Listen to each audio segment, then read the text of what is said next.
Maillard Abogados Laborales presenta. Y como cada lunes nos da muchísimo gusto platicar con un experto en materia fiscal, laboral.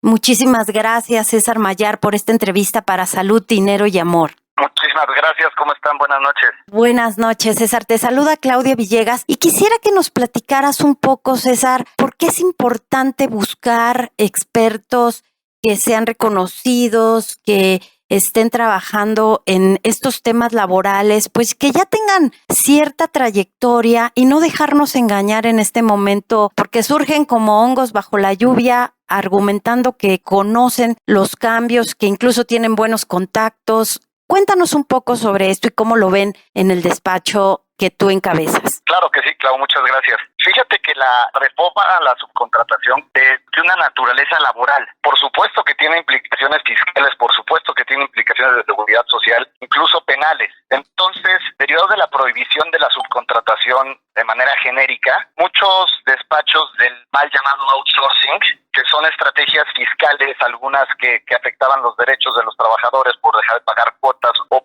por excesos de fiscalistas que trataban de vender facturas, haciéndolos ver como estrategias fiscales reales, incrementando así la rentabilidad de las empresas o las utilidades a fin de año. Bueno, pues se vieron en un embrollo ahorita que pasa la reforma a la prohibición de la subcontratación y se permite la contratación de servicios especializados. Hemos escuchado ya muchísimas teorías, muchísimos chismes en este sentido de los famosos planes privados, de las famosas pensiones, de modelos con sindicatos, etcétera, etcétera. Es muy importante que recordar la naturaleza de la reforma es de carácter laboral. Si bien es cierto, va a tener otras implicaciones, no debemos de dejar de ver esto. Y la recomendación es que sí se acerquen con sus fiscalistas, por supuesto, porque ellos son expertos en sus materias, con sus penalistas y demás, pero que también lo hagamos de la mano con nuestros laboralistas. Nosotros en el despacho estamos muy contentos de ayudar a quien se nos acerque. Cualquier empresario es bienvenido. Recordemos que somos un despacho laboral empresarial. Y lo que hemos visto es que esta reforma, por tener tantas implicaciones, bueno, al final sí va a tener que haber un asesoramiento multidisciplinario, es decir, laboral, fiscal, penal y de seguridad social. Los abogados nos vamos a tener que poner de acuerdo entre las diferentes materias para poder dar la asesoría correcta a los clientes.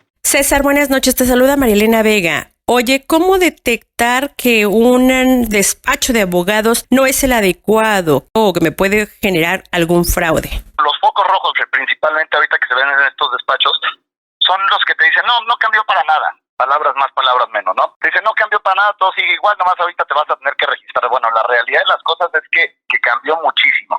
Sí se puede seguir teniendo contratación de servicios especializados, como lo llaman ahora, o subcontratación, como se llamaba antes, aunque esté prohibida. Nada más hay que seguir las reglas especiales, las reglas particulares que vienen detalladas en las distintas publicaciones de las leyes y en el Diario Oficial de la Federación en repetidas ocasiones. César, te saluda Romina Román y quiero insistir en este tema de la pregunta de Marielena Vega, porque estamos viendo que hay decenas de despachos que están surgiendo queriendo además asesorar a las empresas para que se apeguen a esta reforma del outsourcing.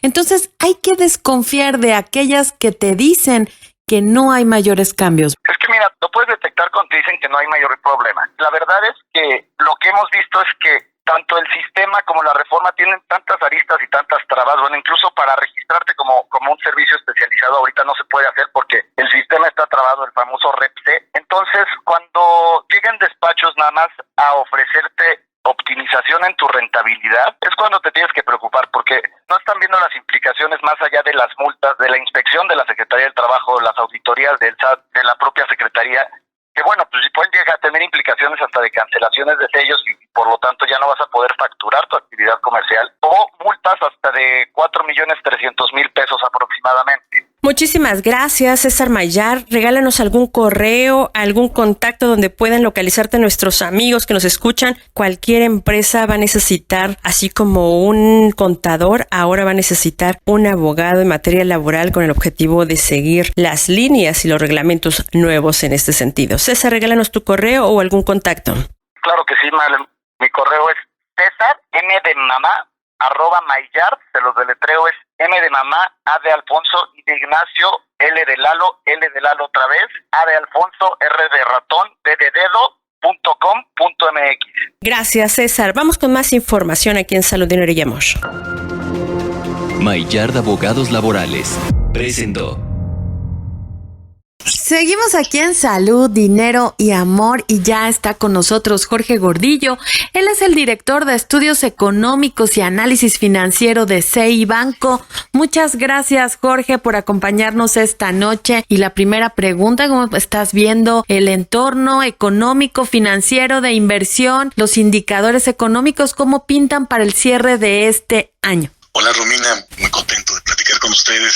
Pues sí, estamos viviendo momentos muy interesantes, tanto en el lado económico como financiero, porque estamos llegando a la etapa de la recuperación sobre lo que vivimos el año pasado en crisis de pandemia, en la que estamos observando cómo se van recuperando los sectores de manera dispar, o conforme se va abriendo la economía, tanto internamente en México como en el mundo. Y entonces esto está provocando muchos cambios en las inversiones o en las proyecciones de las empresas y apuestas de inversión para los próximos meses o trimestres y años. Esto afecta en la banca, en el crédito, esto afecta en el consumo de la gente. Entonces, bueno, estamos viendo cosas muy interesantes económicamente hablando. Ya estamos en un proceso de recuperación y bueno, principalmente es un rebote ahorita porque estamos pues recuperando lo que perdimos el año pasado y a los analistas lo que nos preocupa mucho es que se viene después, el año que entra, seguirá siendo igual de vigoroso, seguirá siendo suficiente como para volvernos a encarrilar de constante crecimiento o simplemente fue un rebote. Eso es lo económico. Y lo financiero se vio muy impulsado antes que se recuperara la economía por tantos estímulos monetarios que dieron los principales bancos centrales del mundo, principalmente la Fed de Estados Unidos. Inyectó cualquier cantidad de dinero al mundo comprando bonos, tratando de darle liquidez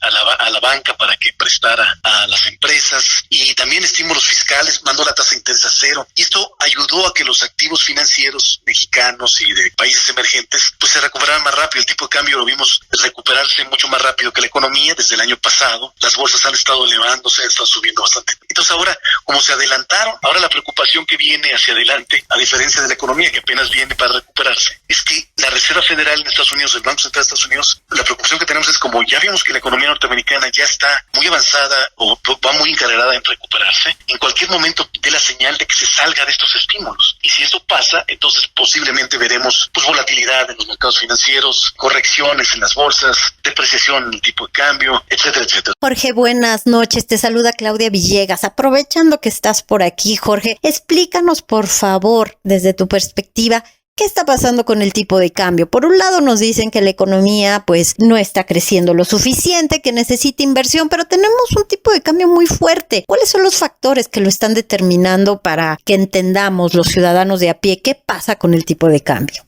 Bueno, la primera respuesta es que a partir de 1996 se tomó la decisión de tomar un tipo de cambio flexible. O sea, esto lo que provoca es que cualquier disrupción de fuera o percepción de los inversionistas extranjeros se vea reflejado en el tipo de cambio rápido, que el tipo de cambio sea un despresurizador de las preocupaciones que vengan de fuera y entonces simplemente lo refleje para arriba o para abajo. Y desde entonces el tipo de cambio sube y baja, aunque en términos generales tiene una tendencia de depreciación, en el corto plazo sube y baja porque está flexible, está a libre mercado. Lo que debería estar midiendo el tipo de cambio a nuestro juicio es el diferencial del aumento de precios con tus principales socios comerciales. O sea, en este caso, como nuestro principal socio comercial es Estados Unidos, y Estados Unidos tiene una inflación menor que nosotros, o sea, sus precios en sus productos y servicios suben menos que los que suben a nosotros. El tipo de cambio debería en el mediano plazo estar reflejando ese diferencial y subir a esa velocidad. Hoy el tipo de cambio refleja mucho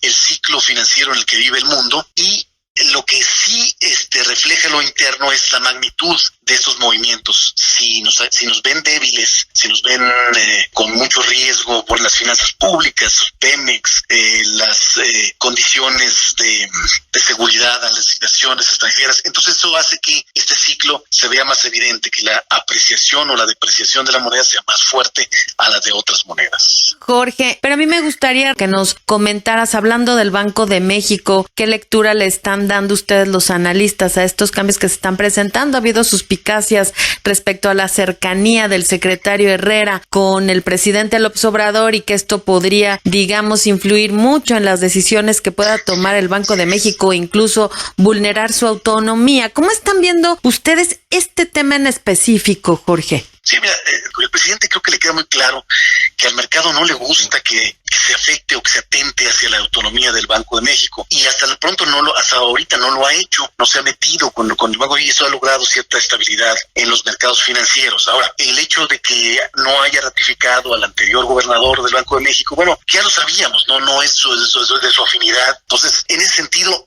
no creemos que necesariamente vaya a ser un atento a la autonomía. Otra vez, Claudia Villegas, por favor, cuéntanos cuáles son sus expectativas de crecimiento para este año, para el próximo año. ¿Cómo ven ustedes la dinámica del Producto Interno Bruto? Bueno, nosotros pensamos que la economía sí puede alcanzar un rebote, crecimiento de hasta 6%. Está acelerándose el proceso de vacunación, vemos un poco más de actividad económica ya en este trimestre. Sí le alcanza a la economía a crecer alto del 6%. Para el año que entra es donde quisiéramos ver crecimientos más del 3%, y hoy la expectativa anda rondando este nivel. No vemos todavía mucha confianza en los empresarios a invertir. El sector privado todavía no logra hacer una buena mancuerna con el gobierno, y esto nos limita a tener unas buenas expectativas de crecimiento para los próximos años. Muchas gracias a Jorge Gordillo Arias, director de análisis económico y bursátil de CI Banco. Gracias, Jorge, siempre por enseñarnos, por platicarnos de qué va la economía en estos días. Claro que sí. Gracias a ustedes. Gracias por continuar aquí en Salud, Dinero y Amor. Vamos a platicar con Gerardo Soria, presidente del Instituto del Derecho de las Telecomunicaciones, IDET. Gracias, Gerardo, por esta entrevista para Salud, Dinero y Amor. Por favor, platícanos en qué situación estamos frente a esta propuesta, a estos amparos contra el Padrón Nacional de Usuarios de las Telecomunicaciones. Cómo no, con mucho gusto. Mira, pues hubo una modificación reciente a la Ley Federal de Telecomunicaciones y Radiodifusión que obliga a la creación del Padrón Nacional de Usuarios de Telefonía Móvil. Es decir, todo aquel que tenga una línea de telefonía móvil se tiene que registrar en el padrón los datos generales, y quizá la parte más preocupante es que además de nombre, domicilio, etcétera, nos van a requerir datos biométricos. Eso puede ser desde huellas digitales hasta iris de los ojos, hasta ADN, si se le ocurre al Instituto Federal de Telecomunicaciones. El día de hoy se han presentado miles de amparos en contra de este padrón. Los tres problemas más graves del padrón es que dice que aquel que no esté inscrito en el padrón dentro de 2 años a partir de la entrada en vigor de la reforma, se le deberá de cortar su línea telefónica. Las reformas entraron en vigor el 17 de abril, así que para el 17 de abril de 2023, todo aquel que no esté inscrito en el padrón se le cortará su línea telefónica. Gerardo, muy buenas noches. Te saluda Marielena Vega. Oye, hace unos días la Suprema Corte de Justicia de la Nación dio a conocer un primer freno a esta iniciativa anticonstitucional. Sin embargo, sabemos que todavía el gobierno o incluso el Poder Legislativo puede echar para atrás esta decisión de la Corte. ¿Cómo es esto? Sí, el día de hoy la Suprema Corte otorgó la suspensión al Instituto Federal de Telecomunicaciones por la controversia constitucional que el instituto presentó. Pero la controversia del instituto se enfoca más bien en cuestiones presupuestales. Entonces, el IFETEL presentó una controversia constitucional para efectos de que si quieren que lo haga, que se les dé dinero, más que otra cosa. Y esto fue lo que se suspendió. La suspensión sí tiene efectos generales porque el IFETEL no tiene que hacer nada en tanto se resuelva el fondo del asunto y se resuelva si le tienen que dar dinero o no para implementar el padrón. Digamos que el IFETEL está viendo por sus intereses, no necesariamente por los intereses de todos los usuarios.